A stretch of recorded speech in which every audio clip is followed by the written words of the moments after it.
Welcome to Football and the Kitchen Sink. Get ready for in-depth conversation from the world of high school, college, and pro football. Plus some insight about the rest of the world. All this, along with some fun and humor along the way. Pull up a chair, grab a coffee or a beer, and join us. It's Football and the Kitchen Sink. Here are your hosts, Coach Schuman and Coach Depascale. Welcome to the show. Unfortunately, it's only me today. I messed up our time, and we'll miss Coach D. Hopefully, maybe at some point he'll be able to chime in. But welcome to the show. A lot going on in football today, and we'll go through a couple things as well. Maybe break down a little film. Use this kind of situation to do that. And talk a little college football, a little NFL.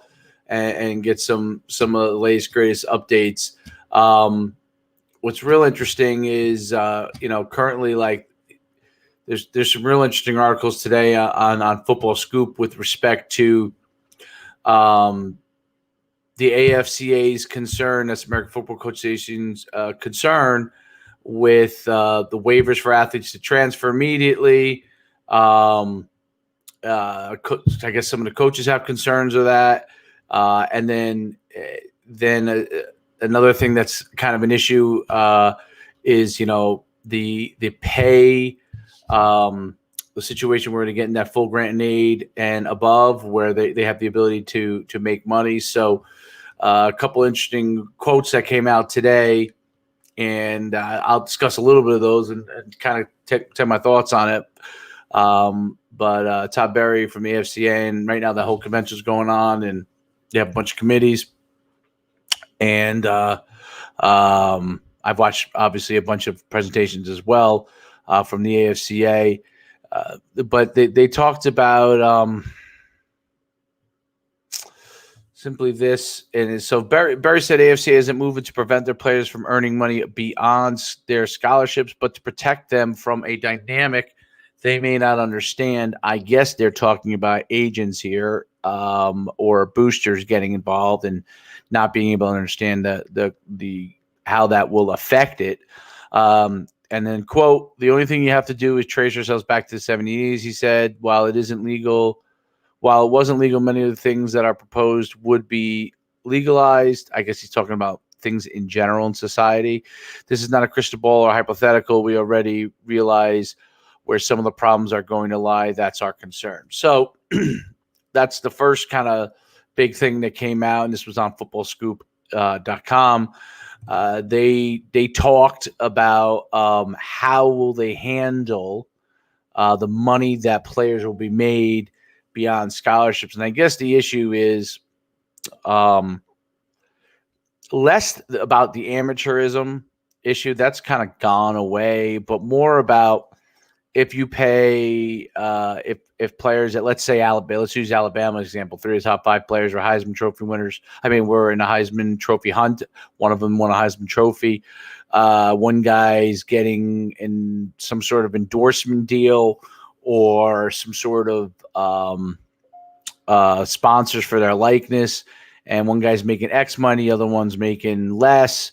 What kind of dynamics does that create on your team? It is a tricky situation all the way around, one that the NCAA is not going to be able to get around, and they're going to have to address and figure out how they're going to allow the players to make money. And there's already been obviously legislation in California, but they have to get that's approving it. But then you're going to have to get by state. Every state's going to have different laws with respect to amateurism and what they can make with respect to scholarships. So that's going to be in effect as well. They're looking, and what I got from the article, I'm trying to get this adjusted here. What I got from the article is they're looking for some level of federal guidance overall from this kind of thing. So almost a legislation that they could end up proposing at a federal level to, I guess, manage it. So, the number one thing is I think, they don't want to let agents into the game. But at the same time, they want to allow them to make some sort of money. You're probably going to see some sort of hybrid thing where either there is a cap on what they can make, and I don't know that that's fair, or a proposition could be to put that money, some sort of money that they make. So let's say a player gets the opportunity to make $500,000 in endorsements while they're a player for their likeness, okay, or selling their own apparel, okay, or a percentage of what Alabama makes or Ohio State makes from their apparel based off of how many sales they have for their jersey. So what you're talking about here is a situation where they possibly could do either a cap, which I don't know if that will work out well in the long run, or they could do an escrow. And what an escrow basically means is they cap how much money they can receive while they are players, but it's held in an escrow account for them, or their own escrow account, which is probably better, that then they can access upon either graduation or going to the NFL. And one of the interesting things about that, if that's handled properly, that will allow them to make as much money as they want. Okay. But they're only kind of walking around with a certain amount that's capped while they're playing, but they'll have access to all that money and probably can earn interest on it when they get out. And that's one solution that could come into play, some form of that. Okay, so that's a really, really interesting topic. I could talk probably hours on that, but the long and the short of it is most coaches probably aren't for paying them, and it doesn't have anything to do with if they don't want them to earn their money. It has to do with what is the trade-off there. So I'm a believer that they should have an opportunity to earn money, and if you're worried about management on your team from that standpoint, with endorsements or something like that, and some guys making a lot more, the NCAA could do something with respect to an escrow account that allows those players to make a certain amount that really puts them in a better position.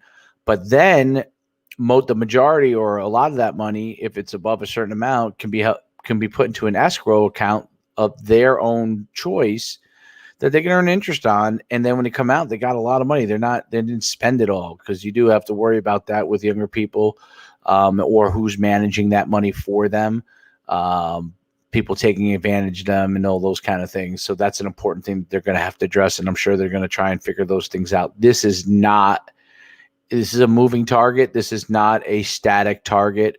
And the more oversight that comes in, the more difficult it's going to be. The less oversight there is, the more difficult the implementation will be. So it's a complicated situation. You could argue is and then you got Title IX issues, which are huge issues. What about the other come into play? Like, what about the other students? Those Title IX stuff are federal issues that have to be addressed, meaning if XYZ players are making this amount of money, then you may have other sports file suit because they think that some of that money either A, should be going to them, which I don't agree with at all, or because of Title IX that because their sport doesn't have the same impact, that they're not getting the same opportunity at the college level. So we'll see how that all plays out. The second issue that was really interesting that came into play was the transfer rule. So I think everybody understands that the graduate transfer rule has to continue on. The question obviously is, how does it happen? I'll just kind of read you a little bit, and I'll show this part to you. Sometimes these are, when I share the screen here, we get a little bit of an issue. Let me pull this up so I don't have to talk down to it here.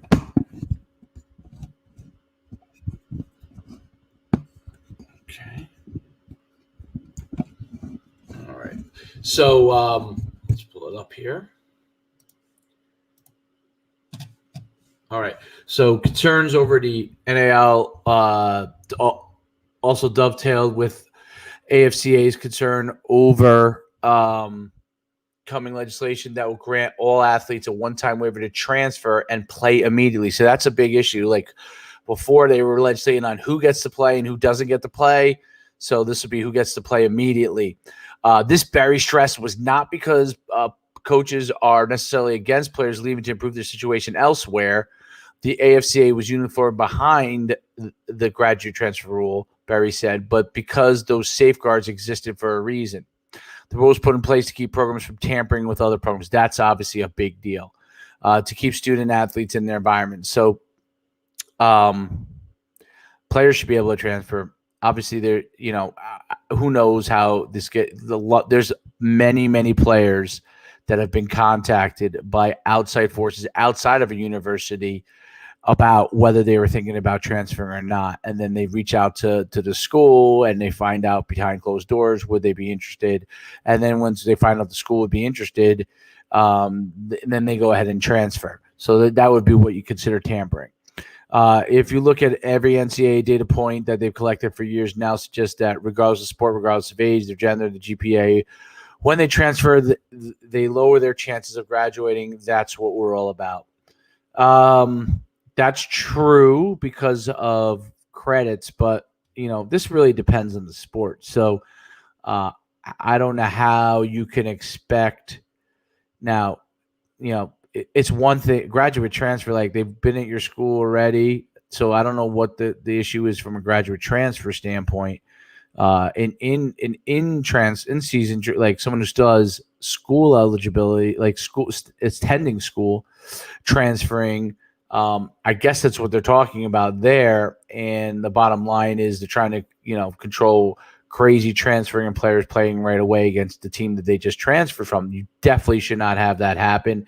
They should be able to sit out if they're not a graduate transfer. I don't see why that's a big issue if you transfer within the same level. If you transfer down, you should be eligible immediately because it's not a threat where you're going to play against somebody out. That was consistent in the 90s, and that's how it should be now. Graduate transfers should be able to play right away. They already graduated college. I don't get that. So no, Barry isn't against NIL deals, and he's not against the one-time transfer rule. He simply envisions an apocalyptic future where coaches don't even bother recruiting high school players, instead restocking their roster exclusively via the transfer market. On the flip side, Barry is bracing for the possibility of a team's entire defensive line hits the portal because their agents secured better NAI deals elsewhere. Both are huge issues. He's 100% right on that. And with COVID, it's made it even more of an issue with recruiting high school players. That's a huge problem.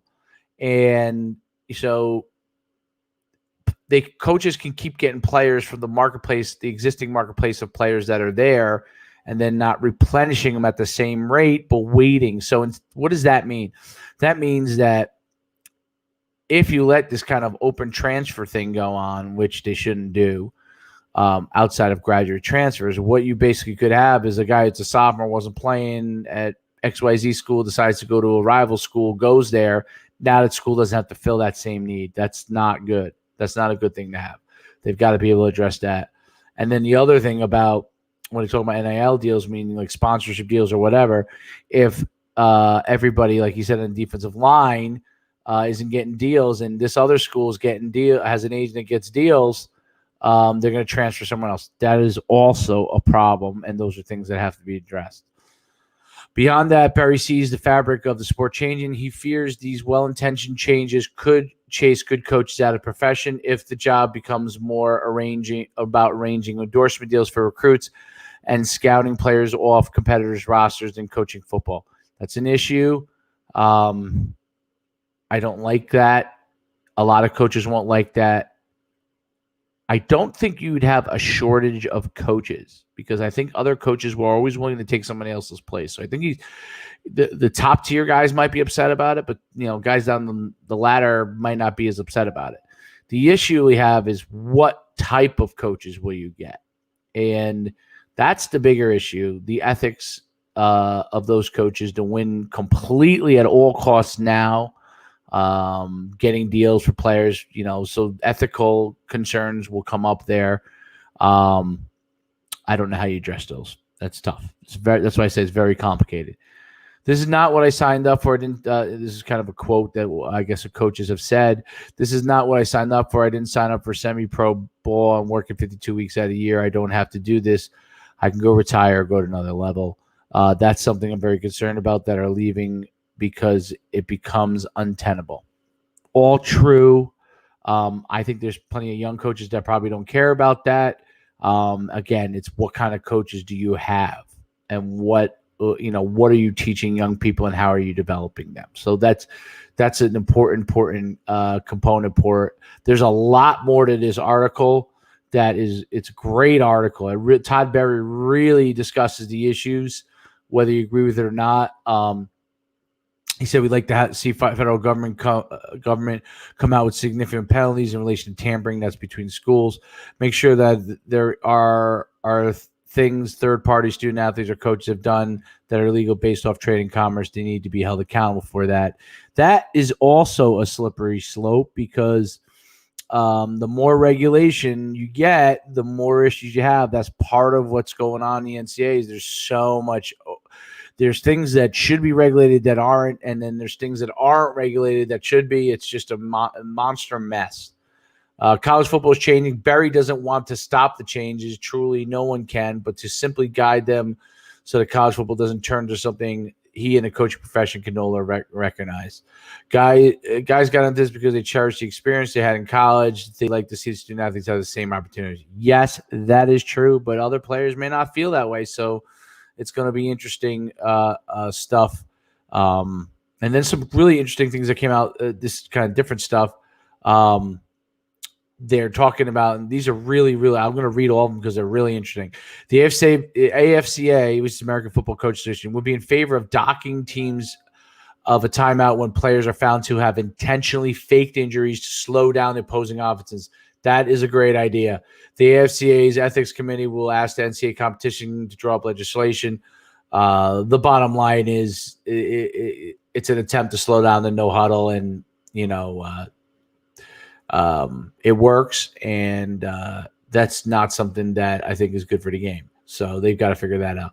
As players have been successfully taught to avoid head and neck in blocking and tackling, Berry said the AFC is concerned by the rise of lower leg injuries they're seeing from cut blocks and low tackling.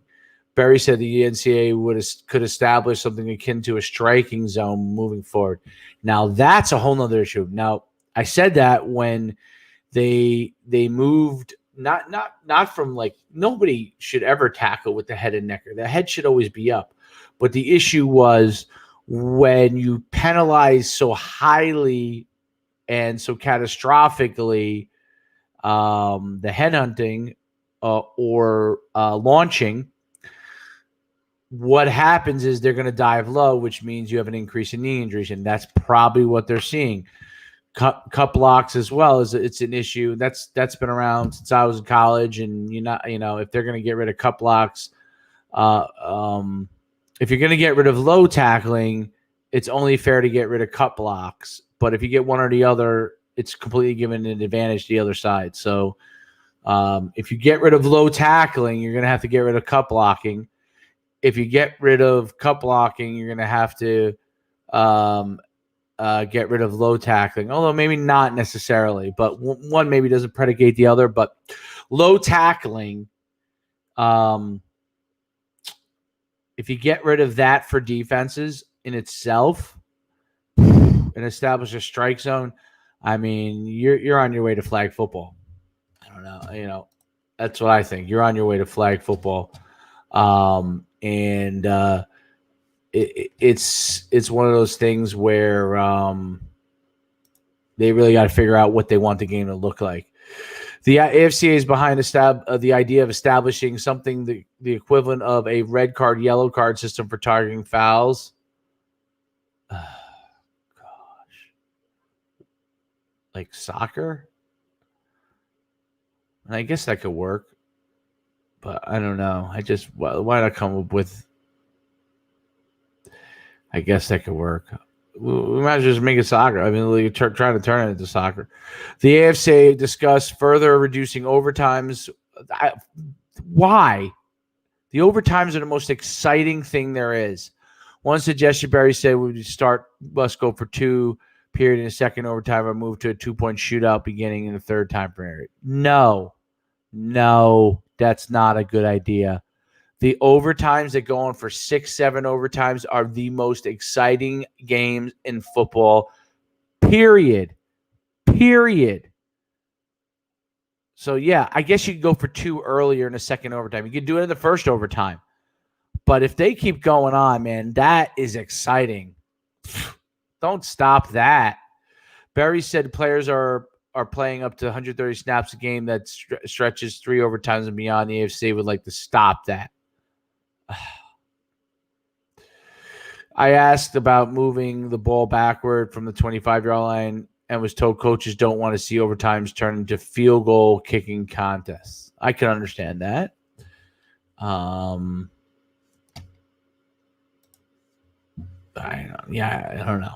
Coaches are in favor of pandemic-induced changes to recruiting, particularly moving forward much of it virtual world. Barry said coaches will be in favor of opening up phone calls to recruits beginning in January of their junior year. Coaches like to be able to FaceTime recruits, and recruits like to be able to FaceTime coaches or not FaceTime coaches. It would give the player and parents the opportunity to refuse a call if they want to. That's certainly more difficult if you're in person. Barry said coaches are overwhelming and sort of expanding college football players. That's a huge one. Let's highlight that. Coaches are overwhelmingly in support of expanding college football play. That's going to happen. It's going to 8 soon and probably 16 even sooner. So that's some really, really interesting college football news out of the AFCA convention. And I encourage every coach to be a member because it is the best thing for our profession, just like I would encourage any coach to be a member in New Jersey of the NJFCA because it betters our profession, it betters our opportunities as coaches. It helps everyone get to be a part of the discussion and obviously learn and a whole bunch of other things. So, join your AFCA if you're a football coach, the American Football Coach Association, and if you're in New Jersey, man, join the NJFCA or whatever state you're in. Join it because it'll be a great opportunity for you to learn, grow, network, and be a part of the different changes that are coming on instead of just complaining about something that happens. At least you'll be notified and have an opportunity to potentially have an impact there. So that's really interesting from the AFCA. Great discussion points. Another thing that I thought was really interesting. They're very, very close. So as Coach Sarkisian is off to Texas, Nick Saban is very close to picking who his replacement is going to be. And it looks a lot like the leader for that job is Bill O'Brien, former Texas, Houston Texans coach, that is going to be potentially the new offensive coordinator of the Alabama Crimson Tide. And as Nick Saban's done over and over again of his coaching staff, he retools and fills it with a great spot. And, we talked about it yesterday. He is definitely the Coaching Enhancement Institute. It's the Nick Saban Coaching Enhancement Institute. So he really does a great job of handling it. So looks like Bill O'Brien, they spent time January 3rd and 4th. He met with him. It looks like, he was the former Penn State head coach right after the whole fallout with Jerry Sandusky, right after Joe Paterno stepped down. Rest in peace, Joe Paterno. And that whole Jerry Sandusky fallout fiasco, horrible situation that Bill O'Brien really righted the ship there. And James Franklin built it off of that. So it'll be interesting, but they're going to have to replace some people on offense. You're losing Najee Harris. You're losing Devonta Smith. You're losing Jalen Waddle. You're losing Mac Jones. So that's 4 offensive players, but I saw a bunch of guys that did a great job in that national championship game that were not named those players. Meaning Rashad Robinson, the running back, was just – when he went in, he was awesome. So there's a lot of players that have done an amazing job. Let's look at college football rankings for 2021, the way too early stuff. I'm sure people like 24/7 Sports or Rivals has it out. But let's see what they have as far as the way too early rankings. Got a few people that have it out, and we'll go look at them.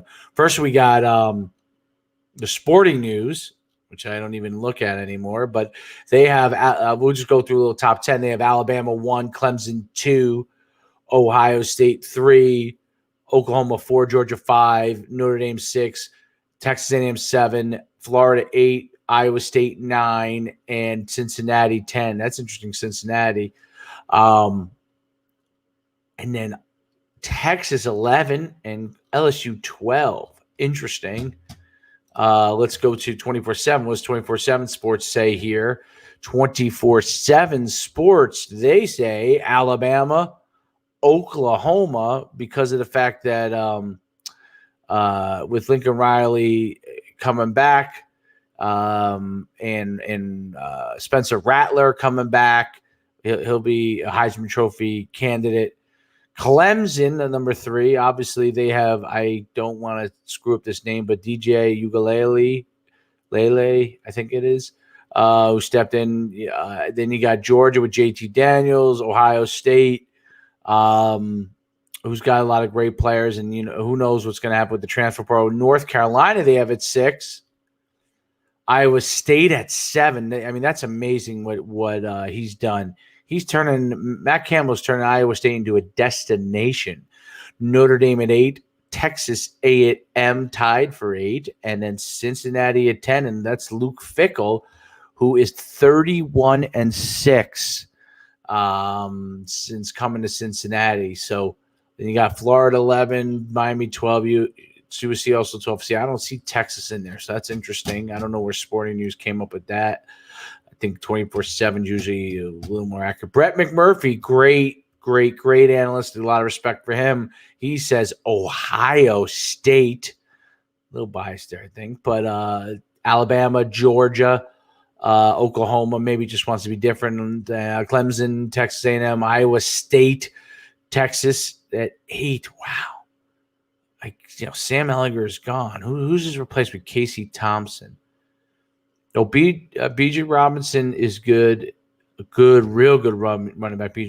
North Carolina at 9. Mac Brown is doing there is pretty amazing. Reminiscent of what he did back in his first stint when he was there from 1988 to 1997.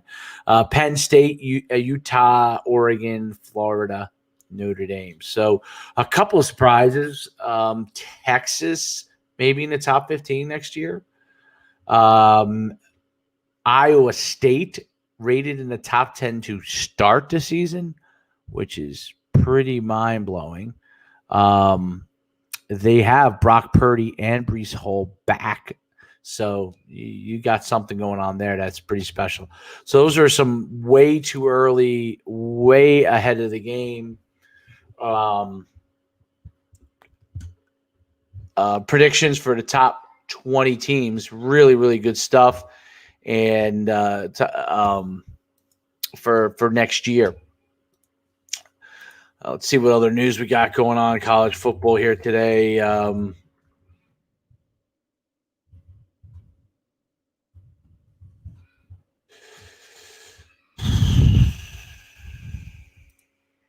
Couple of new things here. We got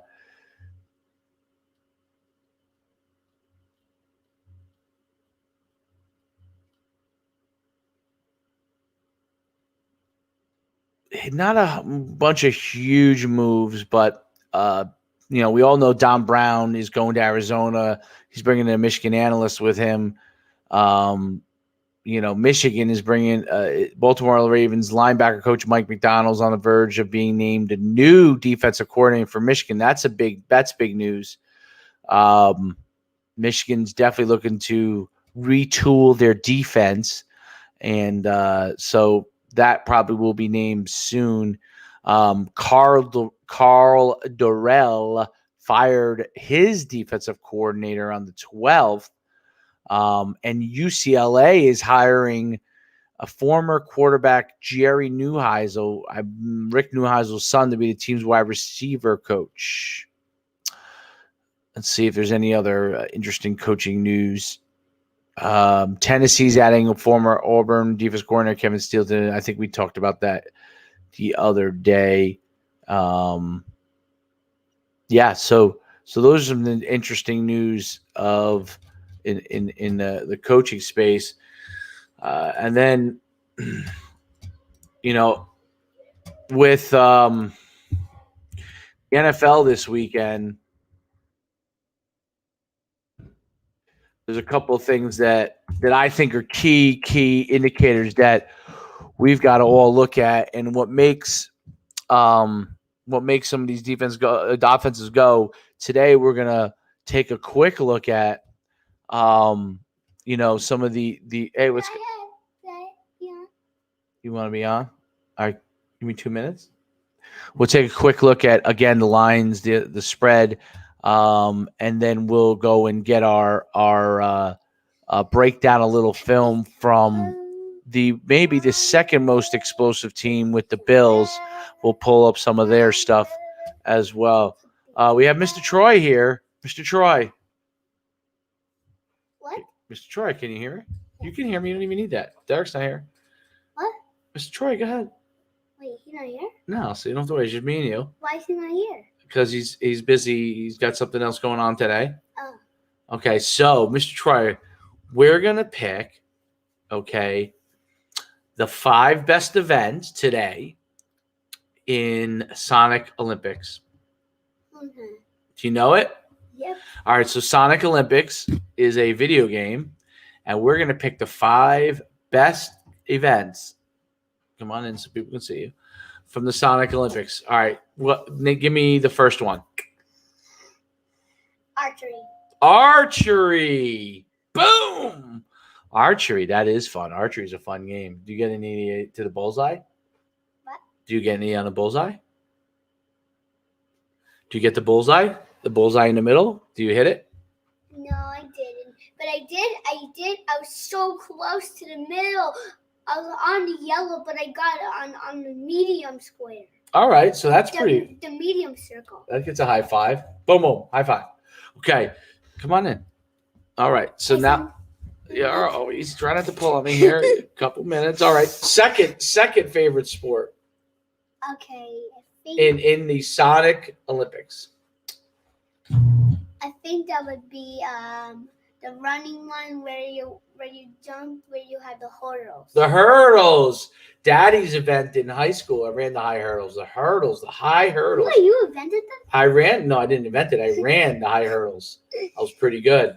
But they were actually, they had high hurdles and small. Okay, good. All right, next.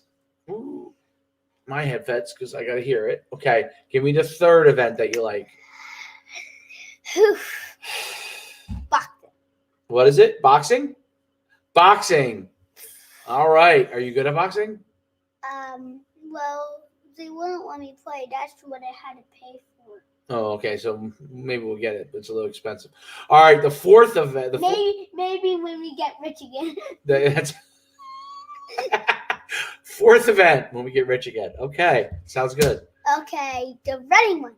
The what? The running. Oh, just straight sprint. Yeah. Okay. 100-meter dash, right? And the fifth favorite. Okay. I think that would be. What was your again? Oh, I think rock climbing. Rock climbing? I actually played that, but it's a little difficult because you actually, because you're actually racing them, but you don't actually see them because they're actually that they show you they're only their heads. Oh, can I get my headset back? Okay. So what's that game again? Was it? It's what did I say? What did you say? What was the sport? You were racing them? It was rock climbing. Oh, rock climbing. Okay, rock climbing. It's where you I actually play a Sonic, so you have. You climbing the rocks like that? No, you can't do it like that. You actually have you actually have a blue. You have like a blue point, like a blue thing, like a blue straight thing, and where you can move it wherever you want. If you miss one, he falls down, and if you point it right there, you Sonic lands right on it, and if you get super, he goes super fast. Awesome. High five. And you're actually racing. Well, that's really cool. All right, now here's my next. This is the last question. Then you're off to play for the rest of the day. You ready? Ready. Okay. In there's a bunch of characters, right? Yeah. Who are the 3 best characters to play with in the Sonic Olympics? Knuckles, Tails, and Sonic. Knuckles. He's the tall guy. He's Knuckles? red. He's red. He's red. And what was the other one? Tails. Tails. And Sonic. Oh, okay. We all know Sonic. And who's Tails? What does he look like? He's yellow. He's yellow. And he could fly with his tail. Oh! I know Tails. Right. He's like a squirrel, kind of almost. Yes. And he flies. His tail flies for him. And Knuckles tall, right? Knuckles is real tall. Yeah. All right. And you know who my favorite is? Who? Bowser. Bowser's my favorite too. You like Bowser? How about Bowser Jr.? That's Junior. I like him. Every time I play Mario Party, I just play as Bowser or Bowser Jr. They're fun, Bowser and Bowser Jr. Yeah. All right, great, Troy. Great job on the podcast today. I have another favorite. All right, tell me who. I like Waluigi. Actually, Waluigi. No, I actually like Novotnik. Who's Novotnik? What does he look like? Dr. Eggman. Oh, Dr. Eggman. It's amazing when Dr. Eggman runs fast. He's got that big Eggman belly. And then he's got the skinny legs. Yeah, when Sean played Sean Ryan's that. Oh, Ryan's that. Okay. When Sean was playing it with Combo, Sean was playing as Dr. Eggman for the rock climbing, and he was so slow, and Combo was playing as EK, and Combo beat him. Try to take it over the podcast. I'm talking about Ryan. Yep. Yeah, like Troy talks about Sean like Sean's like right in our house. Yeah.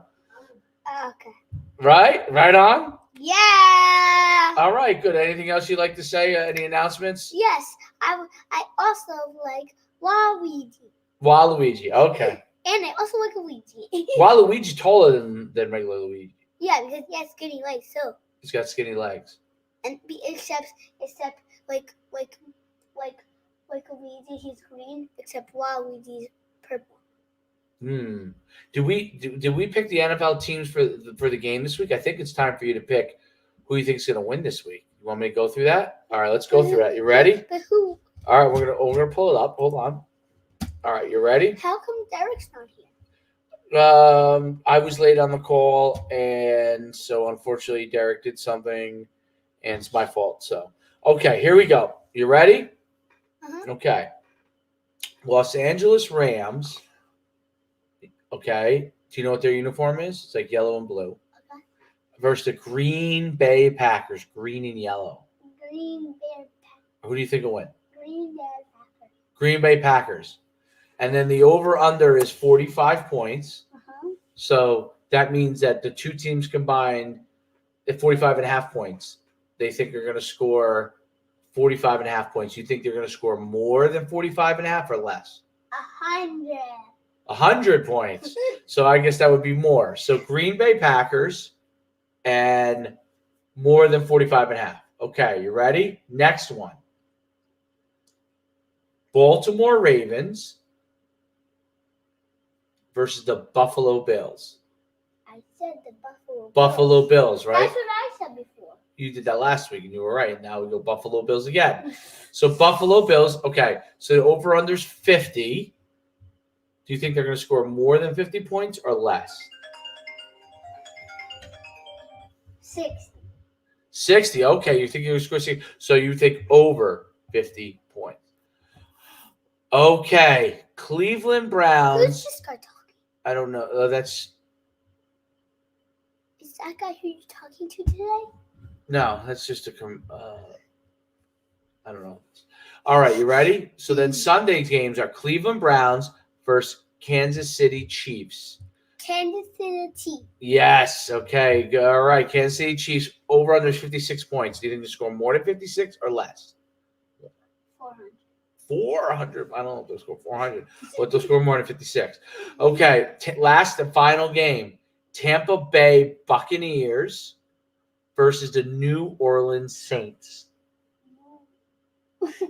You're voting against the Bucs again?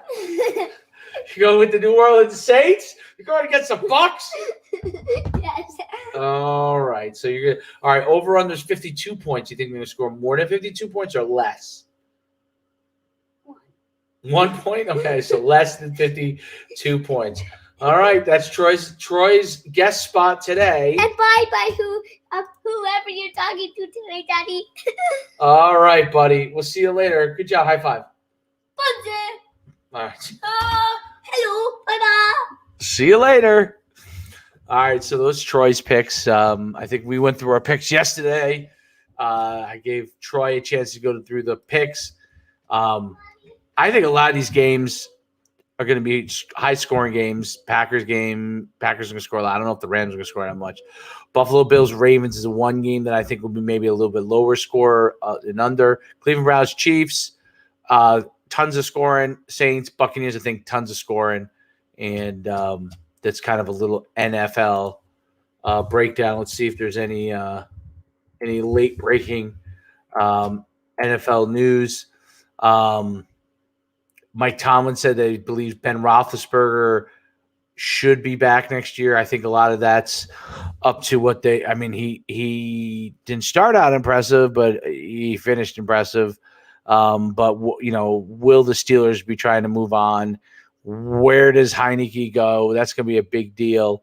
And then I thought it was a real, interesting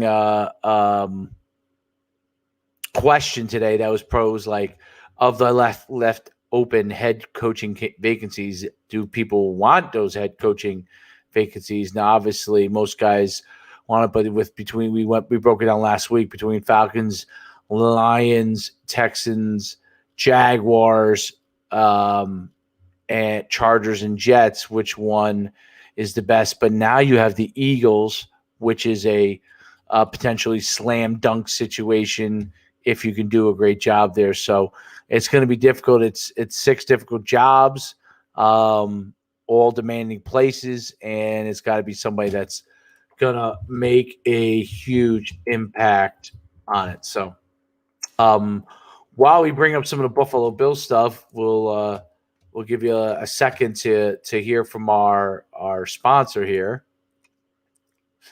Receiver.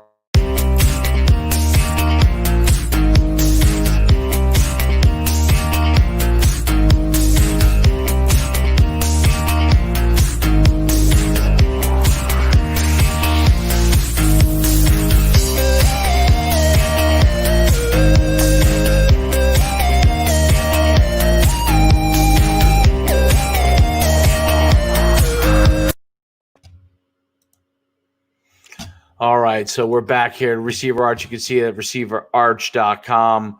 Receiver Arch, if you're looking to improve your skills as a wide receiver or any skill player, go over to receiverarch.com. Get yourself a pair of arms made by our own Coach D. Does a great job. We've had a bunch of customers last year, and then we got Actually, we just had a couple kinds by 4 arches, which should be on their way shortly. So that's pretty darn cool. And if you get opportunity, I think you'll really enjoy this if you go over to the Prospect Podcast with me, which is my other channel. You'll see my breakdown of the routes of Devonta Smith from Alabama. I think we do a great job of breaking down all of the routes that he runs and what makes him so effective. Definitely check out the Prospect Podcast. You can find it on YouTube or type in the Prospect Podcast with Coach Schuman into Google, and you'll see the breakdown of Devonta Smith and what makes him the Heisman Trophy winner that he became. Yeah. Love you. All right, sit down over here. All right, then last but not least of our plugs for the day, Coach Human's All-World game in Dallas, Texas, which will be coming February 19th to the 21st. This is the 10th year of this game, which originally started with Johnny Manziel and Marcus Mariota way back in 2010. Both went on to be Heisman Trophy winners. Over a handful of pros like Eric Ebron, Demir Bird. I could probably go through a huge list of those guys. David Andrews, all played in the NFL, played in that game first. And dozens of other NFL players come out of that All-Star game. So go to NUCsports.com and check that out as well. What we'll do right away is we'll go to a little Bills breakdown study, which what makes the Bills offense so effective.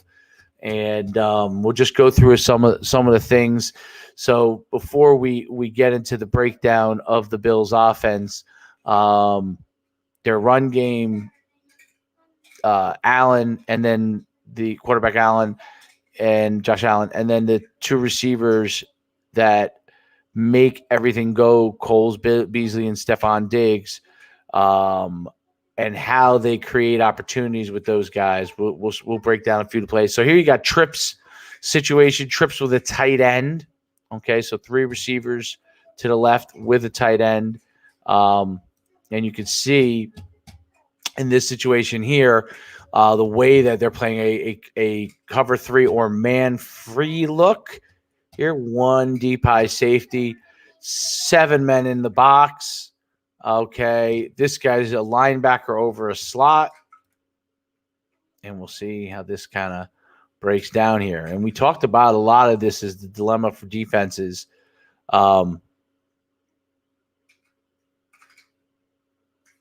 Okay, so you'll see the disadvantage they have right now, right from the get-go.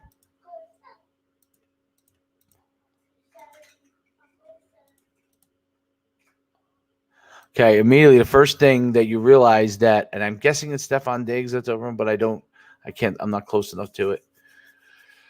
So here's a classic situation where, I think it's Diggs, where a linebacker has to cover a slot.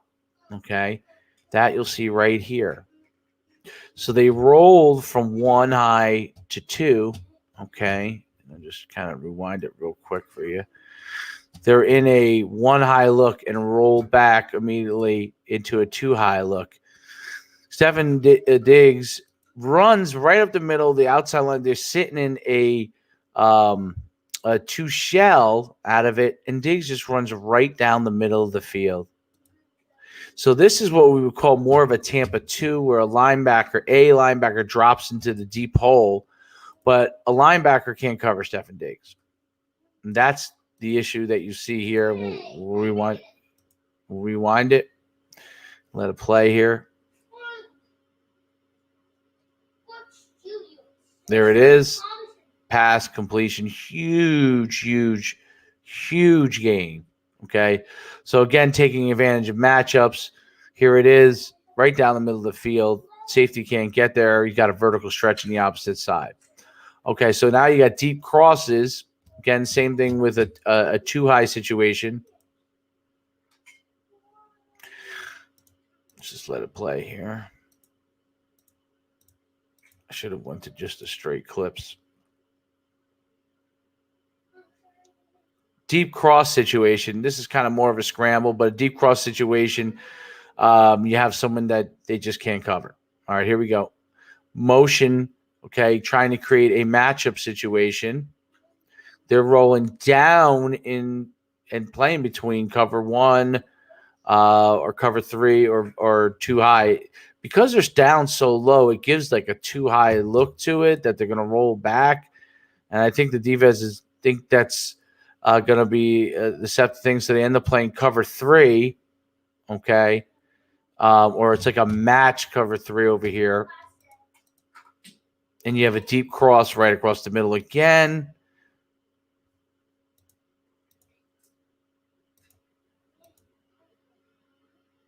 Josh Allen takes off because he doesn't have it, but he actually had the cross there. Okay, let's go into the next one. A little bit of a bunch situation here, almost a stack.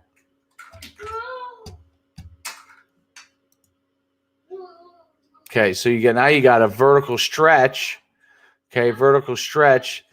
One of the disadvantages of how they're playing their what looks to be like some form of cover 3 is they play so down low to give like a man free look and then drop it in the zone, which allows the receiver to just run a straight vertical and run right by him. So their offenses, and this digs on that, their offense looks to exploit the weakness of there. So if they got Stephon Diggs in a matchup where they got a guy down low on him, it doesn't matter he's playing cover 3. He's at a disadvantage from a run cover situation. So that's a quick examples of 3 good plays there that we got to look at when it comes to the Buffalo Bills and their vertical stretch offense and crossing routes that are highly effective against teams and gives them a huge opportunity to create big plays, which is what they have. And then with Josh Allen's legs on the run game, they have a huge opportunity to be able to get chunk yardages when he takes off as everybody drops. I think that, a cover 2 or cover 3 situation or a disguised cover 3 is probably a problem against the Buffalo Bills. And the way they move their receivers around and create matchups is going to be very, very difficult. So that's a little breakdown there of the Buffalo Bills. That's it for the podcast today. Thanks for being on the show. Hopefully we'll be able to get Coach D back. I apologize to y'all for that. And then we'll see you tomorrow.